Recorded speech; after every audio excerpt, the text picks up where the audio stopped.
Mga dili maayo nga kinaiya nga kinahanglan atong daugon sa ato ang kinabuhi. Una, pagpanghambog.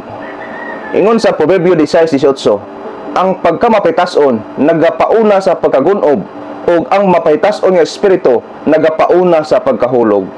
Ikaduha, pagbakak. Colosas 3:9, ayaw kamo pagpamakak sa usa ug usa. Sanglit inyo na nga gihukas ang daang pagkatao uban sa mga buhat niini. Ikatulo, panglimbong. Proverbio 11:1, ang limbong nga timbangan usa ka dulumtanan sa Ginoo, apan ang tukma nga timbangan iyang kalipay. Ikaupat, pagdumot. 1 Juan 3:15, ang matag usa nga nagadumot siyang igsuon mamumuno sa tawhanong kinabuhi, ug kamo nay balo nga walay mamumuno sa tawhanong kinabuhi nga may kinabuhing dayon nga magapuyo sa sulod kaniya. Ikalima, paghari sa kasuko. Epeso 4:31, kuhaa gikan kaninyo ang tanang kapaitan, kasuko, kapungot, singgit ug panamastamas uban sa tanang daotang tinguha. Ikaunom, pagpanghimaraot. Proverbio 16:28, ang taong daotan nagabahin-bahin sa mga higala ug ang libakira nagabulag sa labing suod nga mga higala. Ikapito, pagkamaimbot.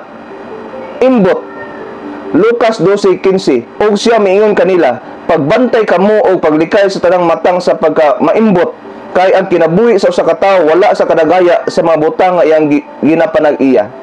Ikawalo, pagpangabit o pagpakihilawas. 1 Corinto 16:18, likayin ninyo ang pagpakihilawas. Ang tanang sala nga buhaton sa tao atuwa sa gawas sa lawas, apan siya nga nagpakihilawas nakasala batok sa iyang kaugalingong lawas.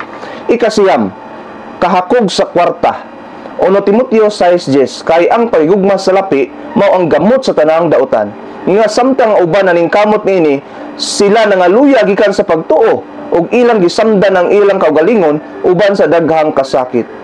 Katapusan, ikapulo, kasina.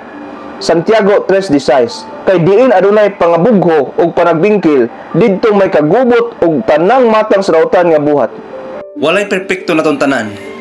Apan uban sa tabang sa Ginoo, mahimot ang magmadaugon nining makinaiya aron sa pagbalik sa Ginoo makauban ta didto.